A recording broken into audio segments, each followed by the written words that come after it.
Bismillahirrahmanirrahim. Assalamualaikum warahmatullahi wabarakatuh dan salam sejahtera kepada seluruh rakyat Malaysia yang dikasihi sekalian. Hari ini merupakan hari raya kedua. Oleh itu saya sekali lagi ingin mengambil kesempatan di sini untuk mengucapkan selamat Hari Raya Aidilfitri, maaf zahir dan batin kepada seluruh muslimin dan muslimat di seluruh negara dan di mana jua berada. Pandemik COVID-19 ternyata mengubah banyak hal, termasuk cara masyarakat Islam menyambut hari Lebaran. Kebiasaannya kita akan menunaikan solat Aidilfitri secara berjamaah di masjid-masjid dan di surau-surau. Tapi kali ini kita hanya mampu berjamaah di rumah bersama-sama dengan keluarga kita. Tradisi Aidilfitri yang sekian lama sudah sebati dengan kita seperti menziarahi sanak saudara, jiran tetangga dan berkumpul di majlis rumah terbuka tidak dapat diteruskan pada kali ini berikutan kita sedang berhadapan dengan wabak COVID-19. Saya ingin mengucapkan terima kasih kerana ramai yang patuh kepada arahan tersebut sehingga kan saya difahamkan ada yang meletakkan pelekat atau papan tanda di rumah kami tidak menerima tetamu dan sebagainya. Jadi ini berlaku di seluruh negara. Walaupun kita tidak dibenarkan bersemayam berjemaah di masjid, di surau, tidak boleh menerima tetamu dan sebagainya, tetapi ianya tidak bermakna Aidilfitri yang disambut dengan norma-norma baru ini tidak dapat diraikan dengan penuh kesyukuran dan keinsafan. Yang pasti kali ini kita dapat beraya sepenuhnya dengan keluarga terdekat kita, beraya dengan anak kita, cucu kita dan sebagainya. Ancaman COVID-19 yang menyaksikan pelaksanaan Perintah Kawalan Pergerakan Bersyarat ataupun PKPB sebenarnya tidak menghalang kita untuk menyambut Aidilfitri dalam suasana meriah dan gembira bersama dengan ahli keluarga terdekat kita. Justru mengambil semangat Syawal sebagai bulan kemenangan, marilah kita sama-sama mendoakan agar kita juga berjaya memenangi perang menentang COVID-19. Saya ingin melaporkan seperti biasa tentang tindakan Task Force Operasi Pematuhan. Semalam, Task Force Operasi Pematuhan telah membuat 60,528 pemeriksaan bagi memantau penguatkuasaan pematuhan SOP PKPB di seluruh negara. Sebanyak 3,675 pasaraya, 3,102 restoran, 330 penjaja dan 753 kilang serta 3,742 bank telah diperiksa. Pemeriksaan ini juga dibuat di 1,022 terminal pengangkutan darat, 168 terminal pengangkutan air dan 101 terminal pengangkutan udara. Pasukan Task Force Operasi telah memeriksa sebanyak 23,633 buah kenderaan persendirian, 1,318 kenderaan awam dan 19 vessel. Turut diperiksa adalah 1,192 pasar awam, 4,720 tempat ibadah dan 1,392 tempat riadah serta 247 tapak binaan. Sebanyak 2,876 pasukan pematuhan telah membuat pemantauan dan melibatkan seramai 15,023 anggota. Semalam, pihak PDRM telah menahan 470 individu yang mana 87 individu telah direman dan 23 individu dijamin di atas kesalahan melanggar SOP. PDRM juga telah mengeluarkan kompaun kepada 383 individu di atas kesalahan melanggar SOP. PDRM juga telah mengadakan 162 sekatan jalan raya rentas sempadan negeri di seluruh negara dan memeriksa sebanyak 127,552 kenderaan. Semalam, sebanyak 1,243 kenderaan cuba merentas negeri.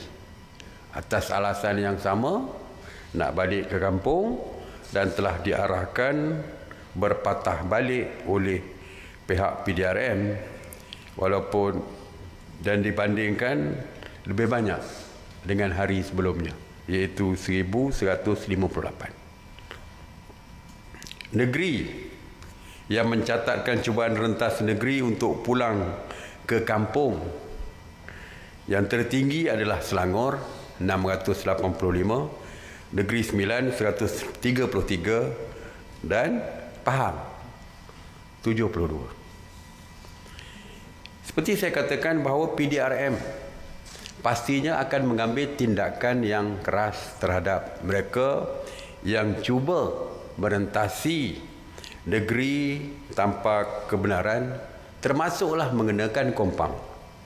Semalam PDRM telah mengeluarkan 214 kompaun di sekatan jalan raya.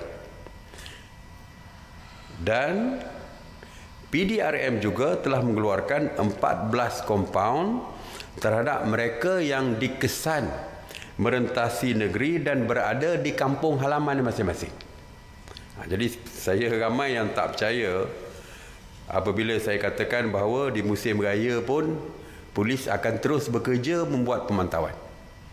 Yang dah balik melepasi sekatan jalan raya merentasi negeri, sama ada melalui jalan tikus dan sebagainya, akan tetap dicari.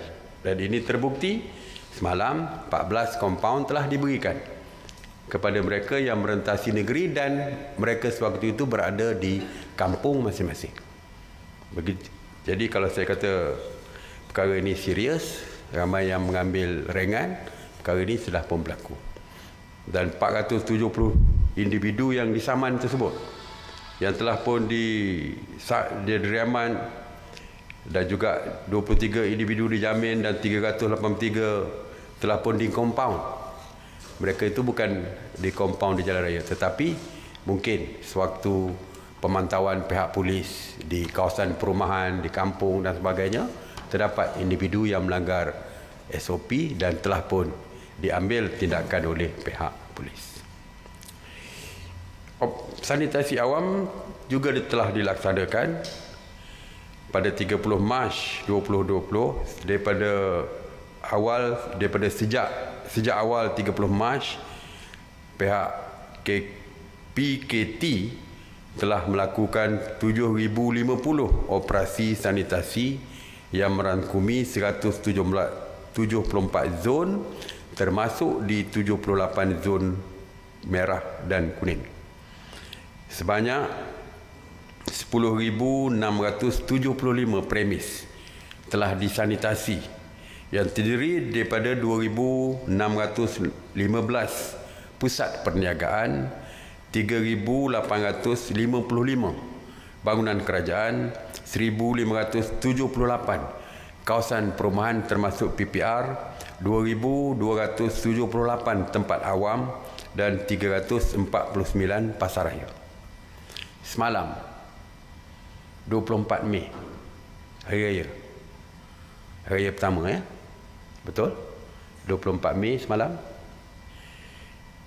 Sanitasi masih juga dilaksanakan.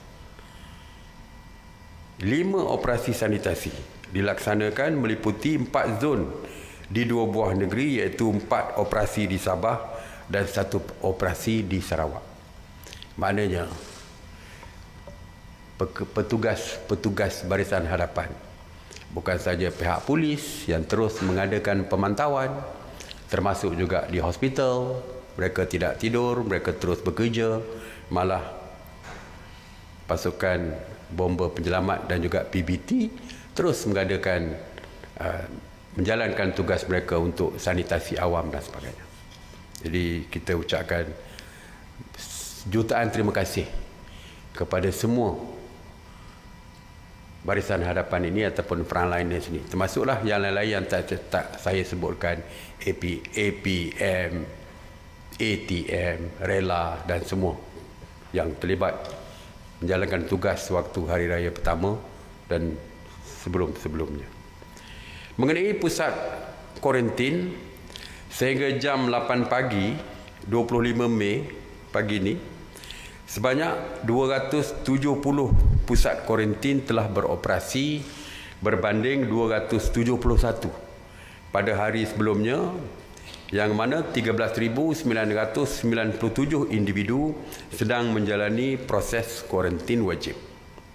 Semalam, seramai 299 rakyat Malaysia telah pulang ke tanah air dan dikuarantin secara wajib.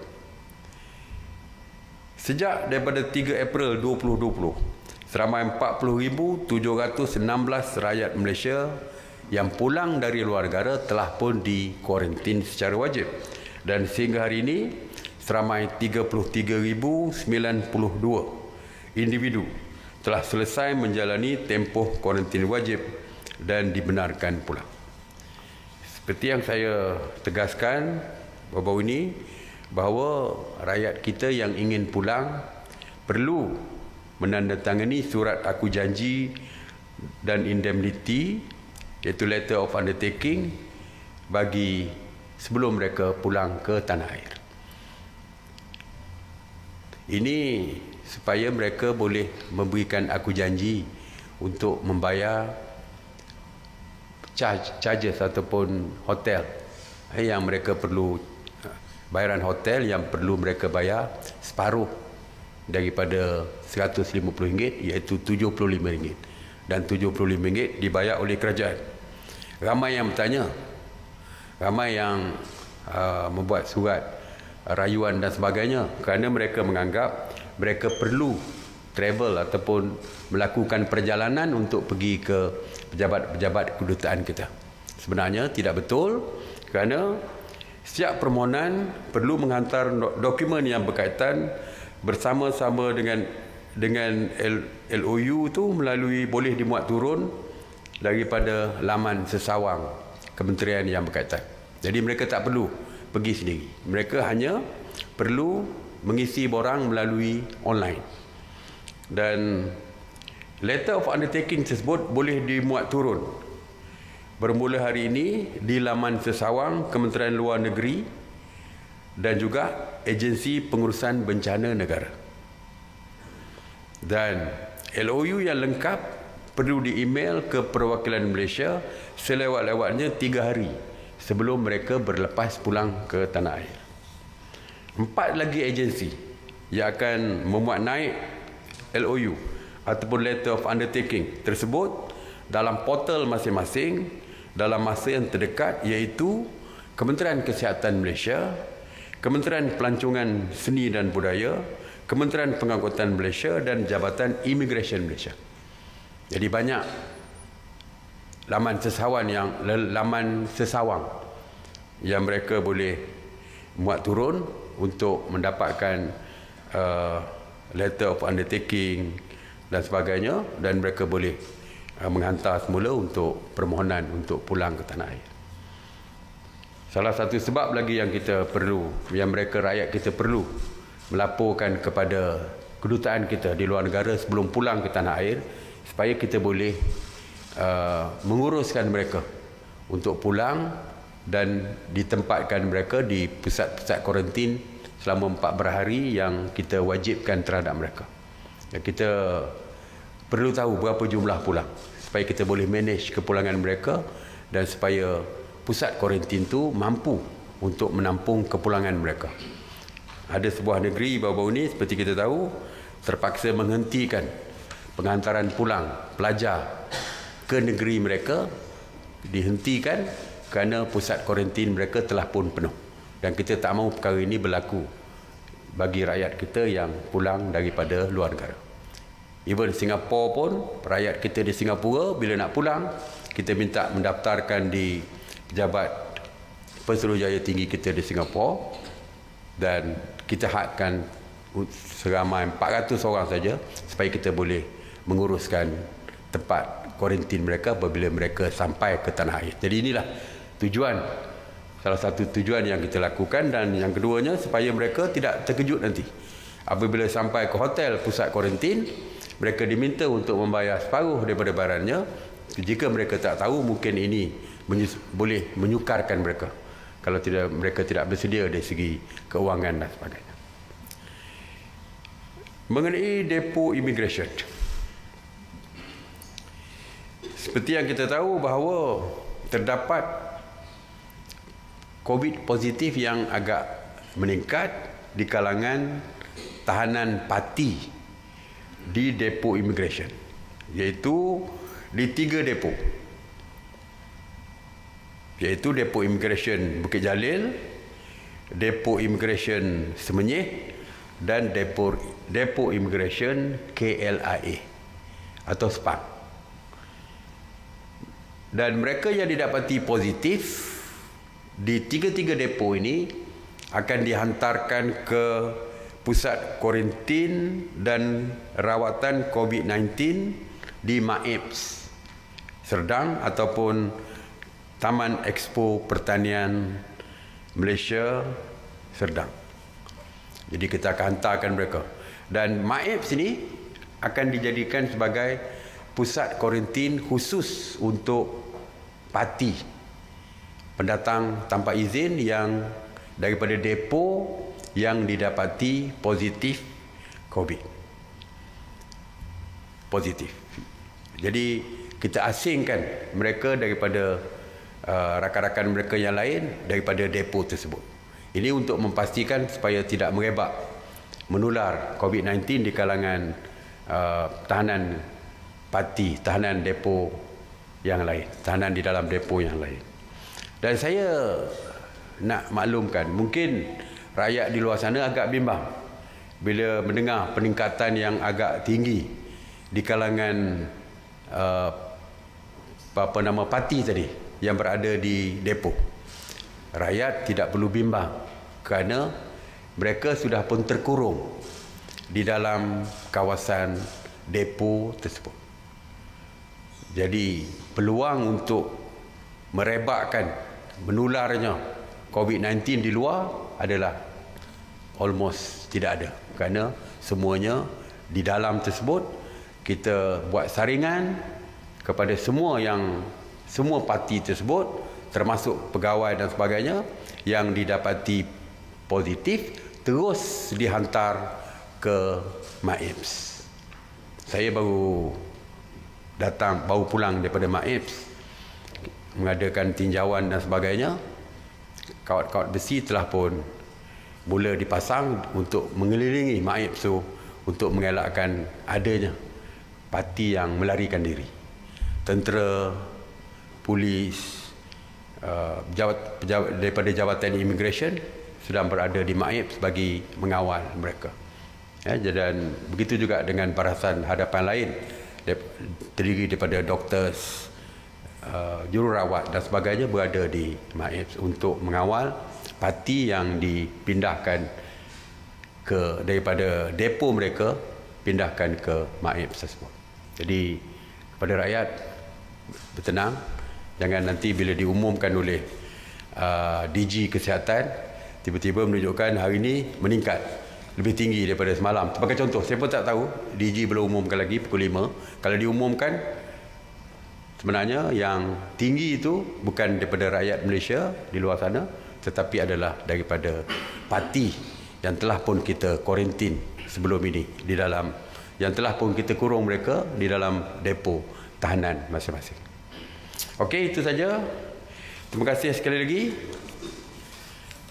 Terus kekal di rumah bagi terus kekal selamat. Stay home, stay safe. Okey, saya buka kepada soalan. Datuk Seri, berkenaan dengan larangan pergerakan rentas negeri tadi, sampai bila ia akan dikuatkuasakan? Adakah ia hanya untuk tempoh minggu awal Aidilfitri ataupun terus buka kuasa sehingga tamat tempoh PKPB? Kita belum tahu lagi. Setakat hari ini kita belum tahu lagi. Kita akan putuskanlah di dalam mesyuarat khas menteri-menteri yang saya mempengungsikan setiap sekarang ni, kalau lulus setiap hari ya, kita akan putuskan lagi lah. Kita akan tengok keadaan dulu ya. Jadi kita akan buat keputusan nanti. Setakat hari ini kekal, iaitu tidak boleh rentas negeri. Assalamualaikum Datuk Seri. Semalam tular satu video yang mendakwa berlangsung majlis perkahwinan di sebuah kuil di Seri Kembangan dan dihadiri ramai orang pada majlis itu. Adakah majlis itu mendapat kebenaran dan jika tidak, apakah tindakan akan diambil ke atas kuil tersebut? Terima kasih Datuk Seri. Seperti yang saya umumkan bahawa kebenaran untuk ibadat agama-agama lain ya, kita telah pun keluarkan, kita telah pun benarkan, tetapi ianya akan bermula berkuat kuasa pada 10 hari bulan Jun. Jadi belum sampai masa lagi. Kebenaran untuk beribadah dengan SOP yang ketat lah, seperti tak boleh lebih daripada 30 orang dan sebagainya, kita dah keluarkan. Semua kita dah maklumkan kepada semua persatuan-persatuan ataupun pemimpin-pemimpin semua agama bukan Islam di negara kita. Mereka tahu 10 hari bulan onwards baru mereka boleh memulakan kegiatan aktiviti agama mereka di sama ada di kuil, gereja dan sebagainya. Dan yang keduanya, yang kita benarkan hanya aktiviti keagamaan di hari penting bagi mereka. Kalau Kristian, hari penting untuk gereja Kristian bagi orang Kristian adalah hari Ahad, hari Minggu. Jadi hari Minggu saja, sehari dalam seminggu yang dibenarkan mereka beribadat di gereja. Ya, begitu juga dengan agama lain. Ada hari-hari tertentu yang mereka tetapkan.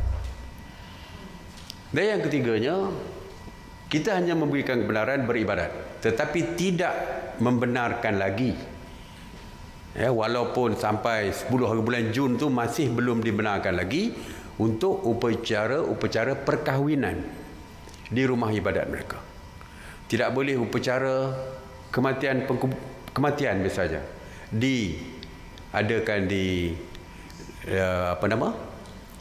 di rumah-rumah ibadat.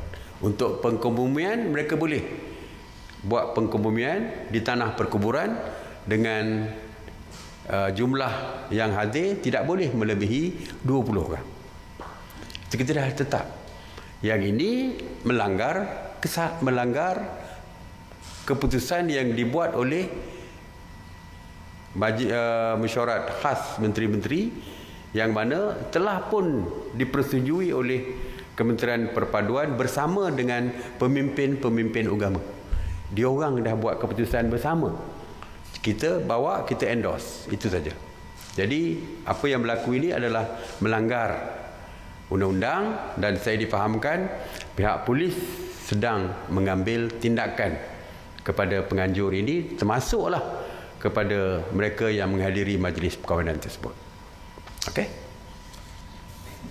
Datuk Seri, memandangkan depo tahanan imigresen KLIA dikesan mempunyai kluster COVID, adakah proses saringan telah dimulakan di depo berkenaan? Selain itu, berapakah jumlah tahanan di ketiga-tiga depo Bukit Jalil, Semenyih dan KLIA? Dan adakah tempat ini akan ditutup atau parti yang ditahan di sana akan diasingkan? Dan apa prosedur yang dilaksanakan di ketiga-tiga depo itu? Nasib baik saya baru berjumpa dengan KP Immigration tadi di MAIPS. Kalau tidak, ini soalan spesifik jumlah ni. Kalau di Parlimen sebagai menteri kita kata kita akan jawab secara bertulis lah. Tapi nasib baik saya tadi pergi bersama dengan dia dah ada bagi kepada saya numbers. Okey. Apabila didapati ada saja COVID positif di mana-mana sekalipun, sama ada di depo, parti, di tapak benaan, di kilang ayam atau mana-mana sekali bila didapati ada COVID positif, maka saringan akan dibuat secara menyeluruh. Setiap parti yang ada di depo KLIA tersebut ataupun depo Sepang tersebut akan dibuat saringan swab test. Seperti juga yang kita buat di Semenyih dan juga di Bukit Jalil. Bukan setakat parti yang kita buat saringan, termasuk pegawai-pegawai yang bertugas dan juga termasuk juga yang ada kaitan seperti pembekal makanan, yang menghantar makanan dan sebagainya, juga yang ada kaitan dengan pusat depo tersebut akan dibuat saringan. Yang negatif stay, dan kita akan buat saringan kali kedua nanti. Yang positif straight away terus dihantar ke pusat kuarantin dan juga rawatan di MAIPS. Mengenai jumlah keseluruhannya 4,342 di tiga depo ini, iaitu 1,654 di Semenyih, 1,334 di Bukit Jalil dan 1,358 di Sepang ataupun di KLIA. Jadi itu jumlah keseluruhannya. Ya. Okey. Datuk Seri, terdapat laporan bahawa penduduk di sekitar Pudu sukar mendapat bekalan makanan ketika kawalan ketat. So boleh Datuk Seri komen? Saya tak percaya. Okey. Saya tak tahu sama ada sekitar Pudu tu di lockdown. Tidak ada. Sekitar Pudu tidak pernah tidak pernah ada PKPD pun di Pudu. Saya tak tahu sebab apa. Hari semalam hari raya pertama, mungkin dari segi bekalan ke mungkin sebahagian yang berniaga tidak buka dan sebagainya. Walaupun apa saya cuba mendapatkan makluman daripada KPD dan HEP. Kenapa ada kekurangan bekalan makanan di situ? Sebab seluruh Malaysia pun tidak ada timbul isu ini, mungkin di Pudu saja. Kalau nak katakan ada PKPD, di sana tidak ada pun PKPD dilaksanakan. Jadi saya akan cek detail itu, saya akan maklumkan. Okey. Assalamualaikum Datuk Seri, saya Hafiz daripada Bernama. Semalam hari raya pertama dibenarkan membawa ahli keluarga untuk ziarah hari raya. Adakah peraturan hanya 4 orang penumpang dalam satu kenderaan seperti pengumuman PKPB akan diterus dikuatkuasakan selepas sambutan hari raya semalam? Terima kasih. Ya. Setakat ini berdasarkan akta. Kita berdasarkan akta ya. Akta masih lagi mengatakan 4 orang. Mengatakan 4 orang. Tapi saya percaya semalam tidak dengar ada yang ditahan kerana membawa lebihan penumpang pun. Ya, kadang-kadang seperti saya katakan, akta tu ada jelas. Tetapi pihak polis biasanya kadang-kadang menggunakan budi bicara. 4 orang, tiba-tiba ada baby 1 orang tambahan atas riba mak dia. Dia jadi 5. Dari segi akta memang boleh ambil tindakan pasal 5. Tetapi biasanya pihak polis akan menggunakan budi bicara dan sebagainya. Dan insya-Allah kita pun dah bincang dalam mesyuarat khas menteri-menteri pagi bahawa 4 itu mungkin untuk kereta yang sesuai dengan 4. Dan kita setuju berdasarkan kapasiti. Kalau kereta tu kereta MPV, dia boleh 6. Jadi kita boleh sebenarnya kita bersetuju untuk membenarkan 6 di dalam satu kereta. Cuma kita dah maklumkan perkara ini, cuma saya tak tahu sama ada akta tu telah pun dipinda dan diwartakan. Jadi kalau dah diwartakan, makna boleh sehingga 6 mengikut kapasiti kereta tersebut. Cuma saya tidak tahu sama ada dah pun diwartakan atau tidak. Keputusan dah dibuat, dibolehkan mengikut kapasiti jumlah penumpang yang boleh diangkut oleh kereta tersebut. Kalau dah ada, maknanya kalau dah diwartakan, maknanya untuk MPV mungkin boleh 6. Tapi seperti saya kata tadi, kereta 4 saja kapasiti kereta, tiba-tiba ada 5. Jadi terserah kepada pihak polis untuk menggunakan budi bicara mereka. Saya percaya kadang-kadang dalam kampung je travel di dalam kampung, tapi kerana ada baby takkan nak bawa tengah panas, bawa kereta, tiba-tiba disekat oleh polis. 4 campur 1 baby. Saya percaya pihak polis, saya percaya akan menggunakan budi bicara yang adil kepada semua pihak. Okey? Ada lagi? Wah, raya. Pasal raya pertama tak ada PC kan? Okey lah.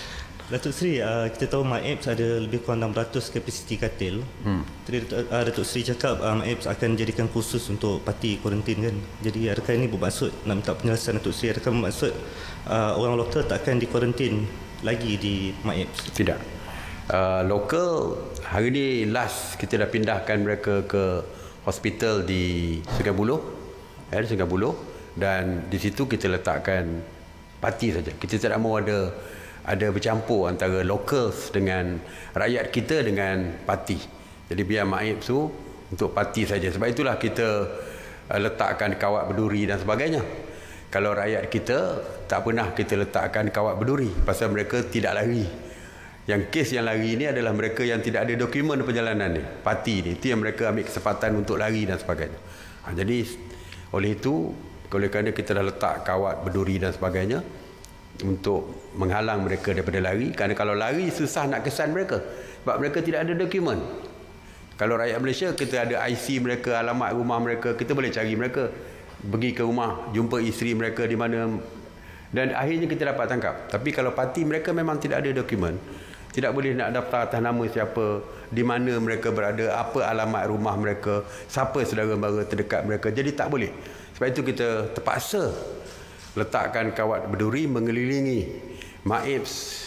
Kita ada hall, dewan-dewan tentu, hall A, hall B dan sebagainya, kita taruhkan kawat berduri. Jadi untuk itu kita keluarkan rakyat kita daripada MAEPS. Jadi memang khusus untuk parti di MAEPS tersebut. Okey, terima kasih sekali lagi. Selamat Hari Raya, maaf zahir batin, dan Assalamualaikum warahmatullahi wabarakatuh.